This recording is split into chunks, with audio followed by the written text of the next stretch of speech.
All right, so I'm just recording now.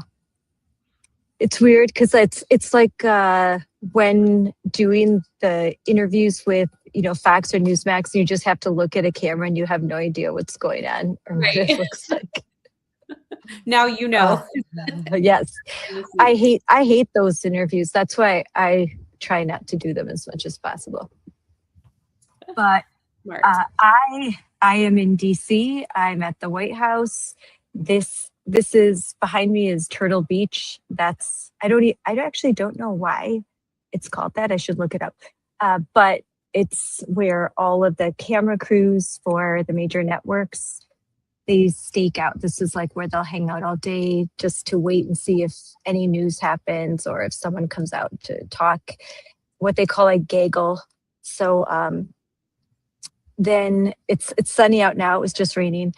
And then I'll turn it around later. The actual press briefing room is off to my right and the West Wing. So all that good stuff. There's nothing much going on today. It's very quiet. It's what they call executive time. So he's behind closed doors. Yep, he is having meetings and that's all I know. Tomorrow I go to Capitol Hill to talk to representatives. So that's my day. Love it. So what's been up? This is the prequel, I guess, or this is a foreshadow or something. We're going to talk next week. I'll be at my house at my desk. It'll be a lot easier, but I wanted to talk to you about something big that you have done in Colorado. I'm sure not completely alone, but you were the face of this movement. You fought so hard. And our mutual friend, James Lindsay, and I were discussing you just last week. And we aired that podcast. So I wanted to make sure that all the followers that I have and Moms for Liberty understood exactly the monumental thing that you accomplished in Colorado and why no one should lose hope. It can feel really hopeless sometimes, but if you can do what you did in Colorado, then there is hope for all parents who are fighting for sanity in these very weird times that we live. So, Erin Lee, why don't you briefly, we'll talk more, but tell your story and what you did in Colorado and the big win. Yes. Well, actually, today I have a whole afternoon of hearings for bad bills that will pass in Colorado. So we're constantly on defense here. And like you said, it's so easy to feel hopeless, like there's nothing we can do. Colorado is just as bad as California, maybe even worse. I joke we're the annoying little brother who acts out because no one's paying attention to us. So we just see what we can get away with. And it's constantly defense. But we're so lucky we have the citizen ballot measure process. So we're one of about half of the states, mostly Western states, who have this means where we can circumvent our state legislature and present law before the people on the ballot in November. And we took on this, absolutely, it was perceived to be impossible. Like you have to have millions of dollars to do this. It used to be the citizens process. But because we are circumventing the authoritarianism of our state legislators who have a 2/3 radical majority here, they own every elected office and do whatever they want unchecked. That's why we keep going to the Supreme Court and getting smacked down for our unconstitutional laws. But they hate that we have this process. So they've red taped it and made it really, really hard and expensive to run citizens ballot measures. And we did the impossible. We had no money. We were just parents and grandparents and concerned citizens who are fed up with what's happening here. And so we ran these 3 ballot measures. It's the Children Are Not for Sale Act, stricter penalties for child sex trafficking, protect girls. Hold on a second. Hold on. Here, I'm going to move out. So just start because then I don't need to be in.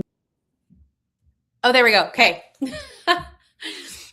So we have these 3 ballot measures. It's stricter penalties for child sex trafficking, protecting girls' sports, keeping sports male, female, co-ed, super common sense, and then stopping irreversible sex change procedures on minor children. And we raised an army of over 3,300 people who just took petitions and went to their own communities, their church, their group, their ball field, their kitchen table, and just had conversations about these horrible things that are happening to our kids, and this way for us to do something about it by letting the people of Colorado vote. And we, despite every odd stacked against us, stayed faithful and worked really hard and built this team of people. And we made the ballot, which has never been done by volunteers before. And we had the highest ever validity rate. So we didn't just make the ballot, we by far surpassed what we needed and had the most verified, accurate signatures as any effort has ever had in the state. So it's a testament, like people should be encouraged that when all else feels hopeless and you're in a radical blue state, you can do something. When people band together, we fear like the government's so powerful and we can't stop them. Yes, we can. And it just takes people banding together arm in arm and just doing something. Like we can actually just do things if we show up and work hard and take our power back as the people. So how many signatures did you have to get? So it was 124,238. So 125,000, let's say, valid signatures. And we gathered about 170,000 on each. And like I said, by far surpassed what we needed. We just wanted to be careful. Usually there's like up to a 30% invalid rate. Usually they throw out a third of the signatures. In our case, 90% were valid, 91%. That's unheard of. And again, I think a testament to people caring about this. They were going out, they weren't just getting signatures, they were having meaningful conversations with their neighbors and making sure that they were people who were registered to vote and would vote yes on this in November. So I know we're going to win at the ballot. So what's the population of Colorado? That's a good question. I was just wondering, like, what's I like, because 125,000, how did they arrive at that number? Yeah, it's usually 10% of the registered voters in the last election. Okay. To Secretary of voter logs. Okay, that explains. I was just wondering why the number. And then how long did you have to get those signatures? It was 6 months, and they even shorten your timeline a little bit. So 6 months from the date you clear title board, then they make you go through some additional hoops. So really it was closer to 5 months, but we were ready to go. Like we started this effort years ago, built the team and had 1,000 volunteers like chomping at the bit, ready to get out there as soon as we printed the petitions. And we pushed up until the buzzer, like the night before we turned in. We still had people out getting signatures just to be safe out at the grocery stores, again, the ball fields, the gun shows. This is no easy feat, and that's on purpose. They've made it very hard for the people to do this, but we've proven that when you organize and you get enough people excited about what you're doing, and also protecting kids is like the great unifier. We learned that it doesn't matter what background you come from. It was left, right, gay, straight, atheist, Christians. Everyone agrees we should not be mutilating kids. And we should protect our Title IX girls' spaces and stop child sex traffickers. Like this is such common sense. It's about protecting kids that so many people got behind it. So these now ballot measures are going to be on the ballots when Coloradians go to vote in the midterm elections, correct? Right. And they'll go to the ballot as written. So there are different states have different processes. We're lucky here in Colorado that the legislature doesn't get to touch these. We write them and they go straight to the people as written. Now, what's going to confuse people is this title board, which is an appointed board made up of our Secretary of State and AG who are super biased and compromised and corrupt. But they get to set the title, meaning they get to choose the words that actually go on the ballot. And of course, they tried very hard to make it confusing. They use like 6 double negatives to just confuse people about what they're actually voting on. So we're going to have a definite messaging campaign with all of our volunteers out there, again, having conversations and educating people. They are such simple measures: sports, male, female, co-ed, and do not chop off the healthy body parts of minor children. Like that, it's really simple, but we've got a lot of work to do for people to just get out the word. So do you already know what the questions are going to look like on the ballot? We do. Yep. And it's on the Colorado Secretary of State website. And I've linked it on our website, which is protectkidscolorado.org.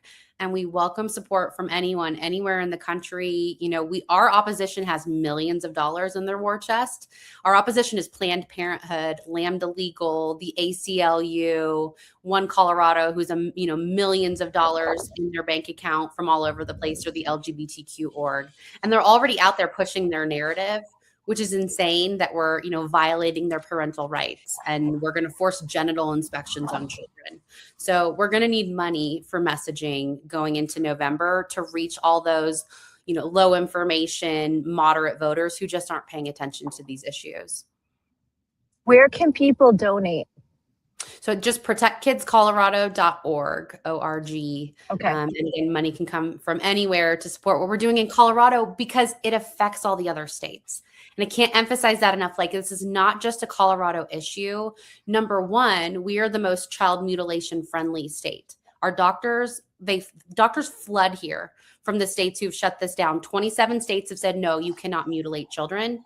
A lot of those doctors ended up in Colorado because of our protections for them. You can't hold them accountable. You can't even investigate doctors who butcher kids here. So by shutting it down, we're stopping this pipeline. There's an actual website. I encourage people to go to it. It's called the Transcontinental Pipeline, tcpipeline.org.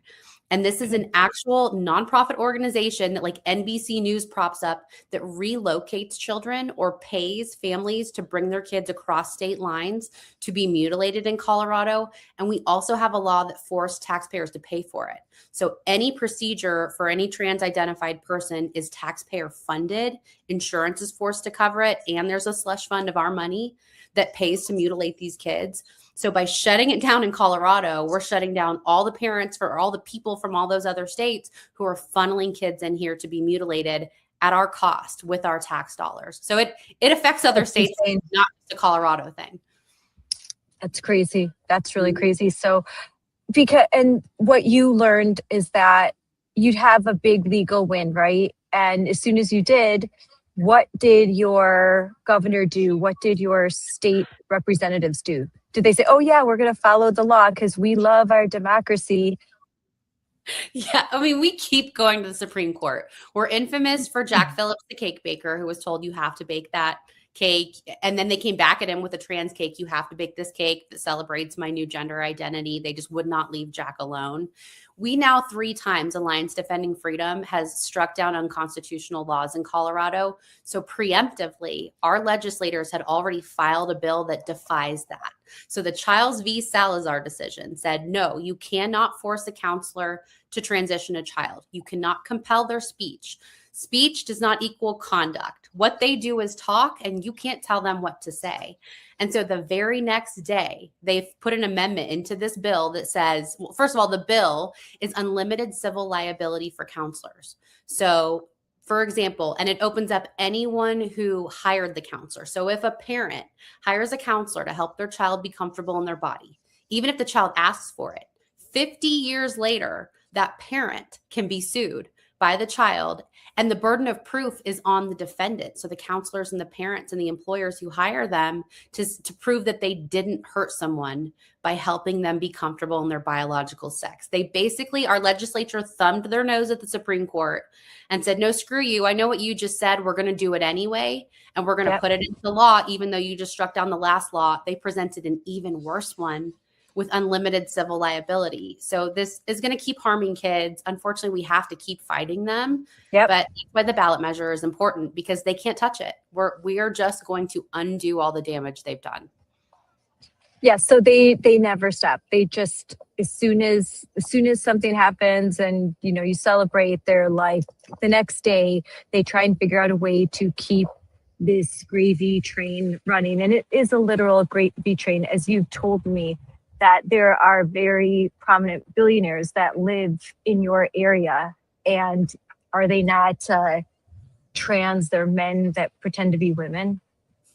Yeah. 4 billionaires flip the state of Colorado. One is who lives down the street from me. She's like an inconspicuous looking soccer mom, Pat Stryker, who is a descendant of the Stryker Medical Corporation. They are a billionaire family who profits off of mutilating kids' healthy bodies. And they have poured so much money. Her brother, John Stryker's in Michigan. And they're one of like the top 3 funders, along with the Pritzkers and the Rothblatts, who have pushed, like funded mutilating kids because they profit off of it. They literally are making millions and millions of dollars on mutilating the bodies of healthy kids. And this is who we're up against. This is a very David versus Goliath effort. Yep.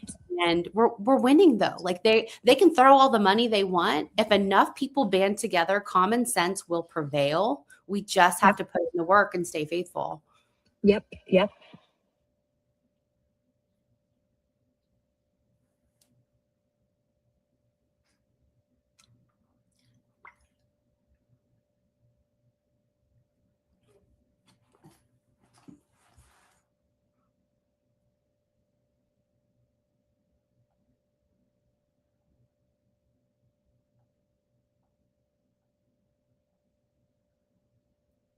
So, Erin, hold on. Oops. I'm just situating. It's windy today. All right, here we go. Except for I look bright orange, but let's try this way. Okay. So windy.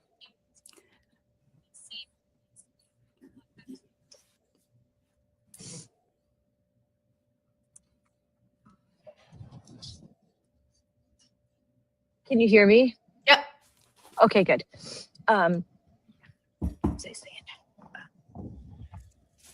So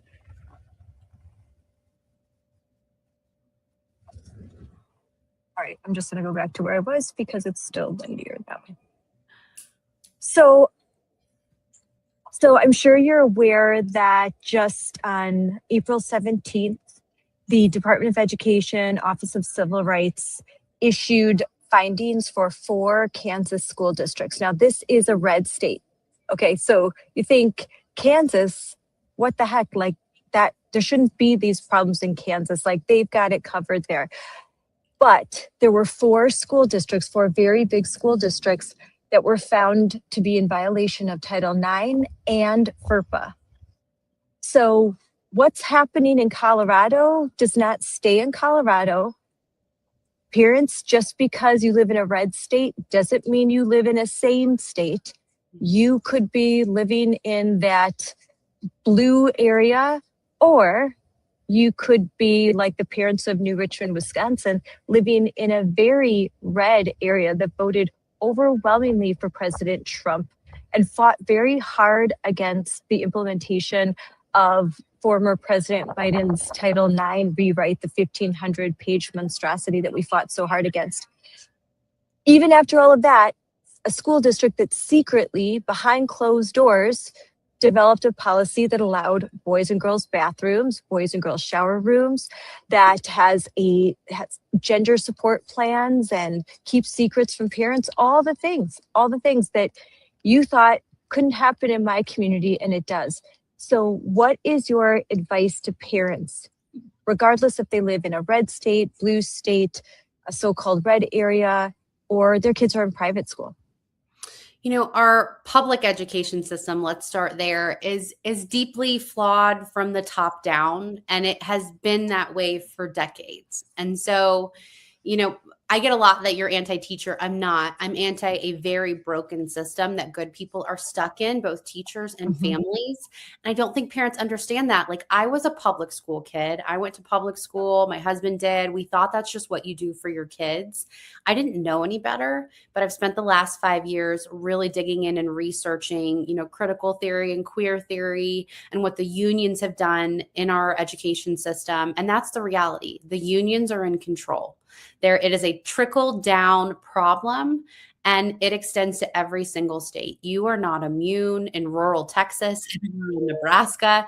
The education system is just deeply flawed. They're not educating our kids anymore. They're indoctrinating them. And you're not, safe and immune because you're in a red area. That's a universal issue. And so I tell parents all the time, don't put your kids in public school if you can help it. I have sacrificed to put my kids in private Christian, in classical core knowledge charter schools that have explicitly said, we're parent forward. We're not going to lie to you. We're not going to force these things on your kids. We're focused on education the way it should be. We've got a lot of work to get back there across the board. But I do tell parents all the time, don't put your kids in public schools, and don't stop fighting for the other 80%. Yes. Even those of us who are informed, we get our kids out. That's step one. Our kids come first. But what about the other 80%? All the parents who just don't know better or who can't sacrifice for their kids. We've got to keep fighting to fix this, but we've got to recognize that the problem is top down. It starts with the teachers' unions and the bureaucrats and those who have infiltrated and ruined the public education system. We've got to root them out and take our education system back. Have you been keeping track of what's being called May Day Strong, where there's going to be a coordinated effort across the country on May Day, that's May 1st, that's Friday, May 1st, to send a message, they say, to the regime, and that's to President Trump and all of us, that actually, their message is so convoluted, I can't really tell you what it is, because they have over 500 far left groups, each of whom have their own message. It boils down to they hate this country, burn it down, rip up the Constitution, get rid of capitalism, and I don't know, turn your kids into trans activists. It's every issue. It's environmentalism. But heavily it's run by unions. So union organizers and teachers unions. Becky Pringle is often on their training sessions, along with, for example, the campaign manager for Mandami, the New York City mayor. So there's Democrats that are in elected office. There's Democratic Socialists. There's communists. It's all of the people that we fight every day. And frankly, most normal people would not believe the things that I watch and sit through as I attend these trainings. It's so crazy. So they want to have this coordinated effort to no work, no school, no shopping, no businesses, a day of solidarity to, crush the billionaires, they say, crush the billionaires. I wonder if they want to crush John Steiker or Pritzker or some of the other billionaires that you mentioned, George Soros, all of the billionaires that fund their movement. They spend a lot of money. They've been training for 11 months for this day, 11 months. And these are all well-paid professional agitators. I try to look up how much money they have. It's each group, $12, $15, $20 million, and there's like 500 of them. Yeah. So what are you hearing about that in Colorado? And are these some of the groups that you have had to face in your fight all of these years? So this is like a Tuesday in Colorado. I mean, it's so crazy here that now the rest of the country is getting a little taste of what we deal with on a daily basis. But to me, this is like the No Kings version in our schools, run by the people who are charged with educating our children. And that should be a wake-up call to every single parent, that the people who are in charge of educating our kids are more focused on creating activists, creating little social justice warriors. And it's so funny. I've learned, I'm not as smart as James Lindsay, but I have realized that they're just using our language at this point. Like they're saying that they're fighting the elites. They are the elites. everything they do, you can just put a mirror in their face and be like, no, that's you. You're saying that about me, but that's you. You're the elites. You're the ones with hundreds of millions of dollars pushing this as though it's some kinds of grassroots organization effort. It's not. It's funded by people who are paid, and it's funded by millionaires, and people are paid to push it. Whereas you look at like what we did here in Colorado, we had no money. We were just a bunch of people actually doing the work. And then our opposition is saying this is politicians and billionaires inserting themselves in our families. Like, I know you are, but what am I? No, we're unfunded people. You're the elites. You're the billionaires. You're the ones who are inserting politics into our families. So people really need to step back and realize that it's like a, I'm rubber and you're glue situation. Whatever they do is probably projection. They're actually the ones who are elites and well-funded and who are posing as though they are grassroots. And it should concern every single parent in the country that they're doing this in our schools. I think James Lindsay calls it the iron law of woke projection. And that's exactly what it is. What you have said is exactly what it is. They say that Moms for Liberty, for example, that we are like, we're funded by billionaires, and that I'm like, I do this for the money. I challenge you to look at my tax return. You would see otherwise. If you're doing what we're doing, there's no money in this sort of activism, but the rewards are in heaven. Okay. And you see them on earth as you're saving children. And when we talk again next week, you can tell more about your story, because this is personal for you, because they came after your daughter.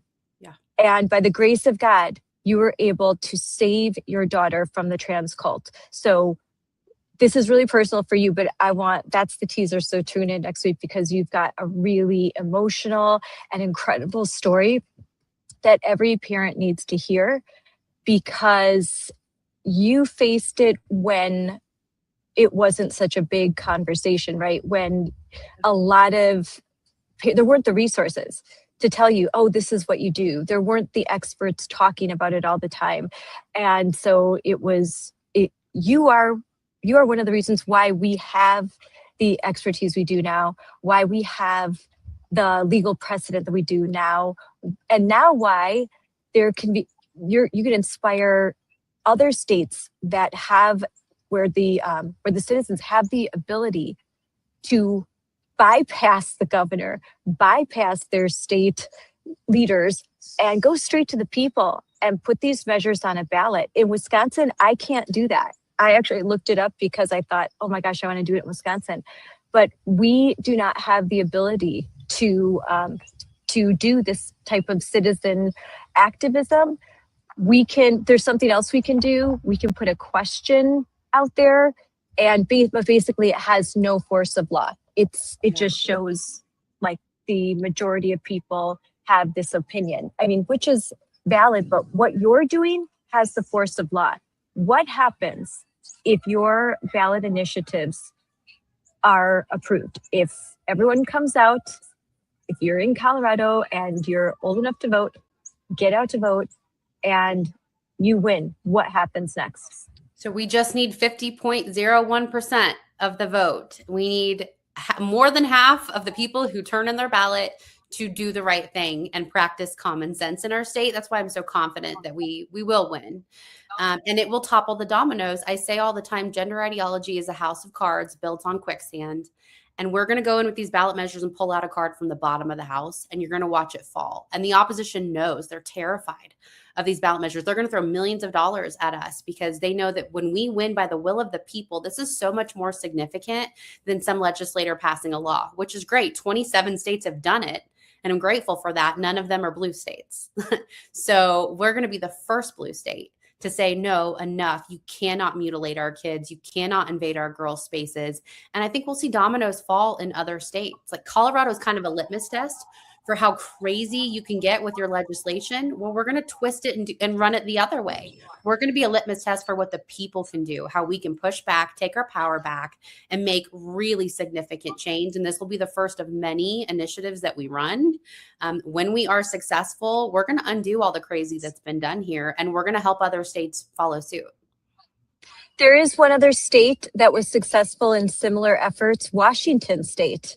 So, and I know Sarah Garriott and a lot of our Moms for Liberty members in Washington State were behind that effort with Let's Go Washington, a tremendous organization. So there are two very, very blue states that have these amazing initiatives. And you could have laws on the books that even some red states don't have. And definitely purple states like mine don't have. So it's tremendous. And so homework for next week, I want to find out all the states that can do exactly what you guys did in Colorado and Washington State. I want to list them, and just so look, parents, if you live in these states, hey, contact Erin and find out what you can do. It's like you said, it's a multi-year process. Yeah. The same in Washington State. They actually, I think they got initiatives on the ballot, and the governor or the legislator was able to remove them, and so they had to do it all over again. And they did it again.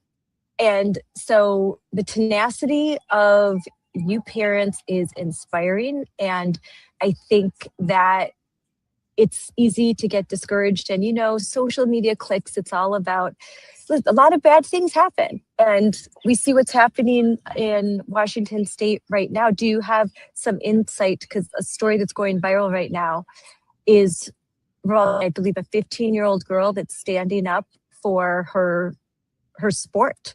Mm-hmm. Yeah, there's actually 5 states who are running the Girl Sports Initiative. It's Maine, Nevada, Arizona, Colorado, Washington, and then Missouri is pushing back on child mutilation and just like closing the door to anything happening to kids via ballot measure. So there's actually 5 blue states who are running with this. Yeah. The difference between what we did is we were all volunteer. So our effort was like people wise, we were able to circumvent the system and say, nope, we don't have any money, but we're going to do it anyway. These other states were funded. So we're really proof literally anyone can do this if you put in the work and have faith. But yeah, I mean, how sad that these little girls have to stand up for themselves. How sad that we have put 15-year-old girls in a position where they have to beg and plead their school boards and their legislators to just protect them, to keep them safe and keep their sport fair and their opportunity protected. It's insane that we've even put these girls in this position, but man, oh man, are we raising a generation of girls who are fierce and strong and well-spoken and bold, and we have to lead the charge for them. Like, let them speak. I love this, but they should have never been put in this position. We should be lifting them up and doing the hard work to make sure that this stops, that they don't have to go to that podium and beg to be protected. They should be the first amongst us that we protect as young girls. They shouldn't have to do it, but in my 6 years of activism, fighting for parental rights, fighting to protect kids, the way that we win is when these kids, especially these teenage girls, they stand up and they're public and they say no, and they say, I was harmed. Because the surest way to get your litigation, your case, whether it's in the state or federal courts, thrown out is to not have anyone there as a plaintiff bringing forth a motion, to not have children that say, I was harmed. My rights were violated. I faced sexual abuse. And now, because of Mirabelli, there doesn't have to be a proven instance of abuse or harm. The policy itself is sufficient if it's going to cause harm. So I think we are winning. We're really winning in the federal courts, at least at the Supreme Court level and certain circuits. There are other circuits that are not quite as friendly, but the way is being paved for us to win. We have to keep fighting, and parents and grandparents have to support their kids as they fight back and they stand up and they become the voice of their generation. It's not fair that they have to do this, but it's the only way that we can win in the courts. There has to be someone that says, I was harmed. And every time we see one of these little girls, I see them as little girls. I have daughters their age. These little girls that have to endure long, lengthy cases, that have to go talk to their school boards, that have to go on media, and they have to do the work of adults. I hope that there are just tens, hundreds of thousands of more regular people that would rather Netflix and chill, that wake up and say, this is happening to these girls. It will be your girls next. Your little 4-year-old girl, she will be next. Okay. She will eventually be in middle school or high school. And if you do nothing, I don't know what will be left for your daughters. I mean, frankly, I don't know if they'll be called daughters anymore. They'll be called persons with something, you know. I know. I get asked all the time, like, when is this going to stop? I've had parents be like, when's enough? When are we going to just stop the insanity? And I always say when enough people are harmed. And I'm sorry, we have to hit rock bottom before we can come back. But I think we're there. I think when we're seeing all these girls grab the courage to go up to that podium and stand up to, it's very intimidating. You and I know the first time you did it, Yep. Go talk to even your school board is super intimidating. That these girls are shaking as they're going up there to speak up for themselves, but we've gotten there to the point where so many little girls have been harmed by these policies and these lack of protection, letting boys into their spaces, that they've had enough. And again, the ballot measures, I'm so encouraged that over 3,300 circulators stepped up and said, yes, I'll carry that petition. It's uncomfortable. It's hard to solicit people for signatures. I didn't even enjoy doing it. I'm not going to pretend that I did, but it was necessary. And if enough people do it, that's how we win. And they did. On these issues, we've reached that point on these issues where the people are like, yep, I've had enough. I have to do something about it. And here's a way that I can do something. So we're there, we're winning. I'll tell you, Erin, I actually can understand a little bit of what you went through, because I was part of an effort of a parents group that successfully recalled 4 school board members in my district. We had to get 16,800 signatures we had 6 weeks. And so it was very hard. We did it. We got more signatures than what were required because, like you said, the whole process. So I spent there's a whole process of filing, forming a committee, you know this, filing your paperwork, then, you have to do all of these technical things. And then the minute you turn it in, the clock starts and you got to go. You got to get these signatures. And then you have to review every single signature on the ballot painstakingly. We would have dinners where we just had piles and we're going through, is there a zip code? Then you'd have to, if there's something wrong, you have to take that petition, try and go find the person that signed it and have them do a correction. So it was, and we went up to the very last minute. I can tell you one of the happiest moments of my life was when we counted. We're like, we hit it. And then we're like, okay, we've got 100 more. We've got 200 more than we need. We have 400 more than we have 1,000 more than we need. We were weeping, hugging. We had pizza, boxed wine, and our minivans lined up because that was our effort to air. It was grassroots. It was card tables. We duct taped signs. Because the other side kept suing us for putting signs into the ground. Every time we went in front of a grocery store, they'd call the police on us. The level of harassment and intimidation in a small community was insane. So when we did it, it was a beautiful moment. So I can't imagine having to do it statewide. So I commend you, and the fact that you all did it without a major donor. That this was ordinary volunteers donating their time and their treasure to this cause.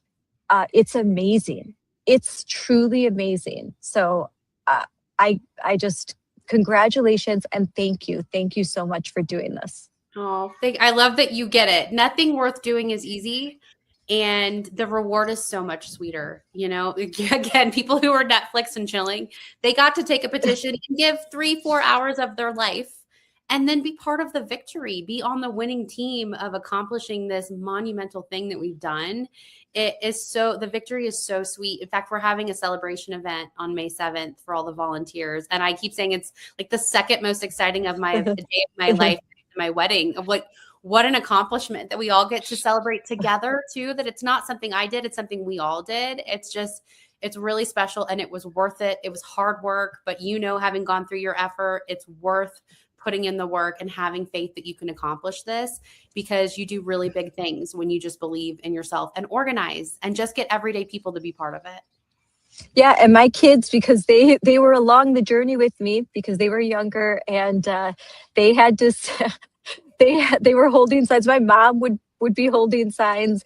My husband didn't necessarily like holding signs, but he drove around. I mean, my gosh, he knew where every sign had to go. He'd get up early in the morning, put the signs on. When people would steal them, he'd put them back.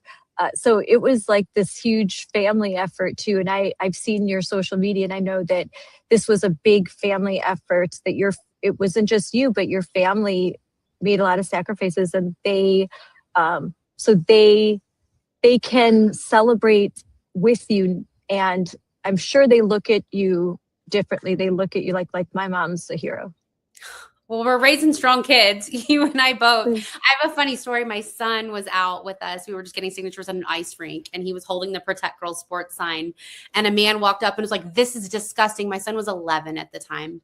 And he goes, "You think protecting girls from predators is disgusting?" And I was like, see, my kid did it. This is a 50-year-old man who's in favor of violating female spaces. And my 11-year-old son has more backbone and manhood in him than this grown man to be like, "You think that's disgusting? I don't. We need to protect girls." He just instinctually is now being raised with these values of protecting the most vulnerable and doing the right thing, even when people are giving you a hard time for it. So I'm glad my kids are part of it. Yeah, I have lots of stories of the funny things that my daughter used to say, like, because she'd have to go door knocking with me, and I'm like, Bella, it's okay. Shh, shh, shh. But yeah, I can't wait to have you on for a longer interview next week, Thursday, and it'll be airing live on all of our Moms for Movies social media channels. So everyone stay tuned, and I look forward to talking to you more, Erin. I'll see you then. Bye.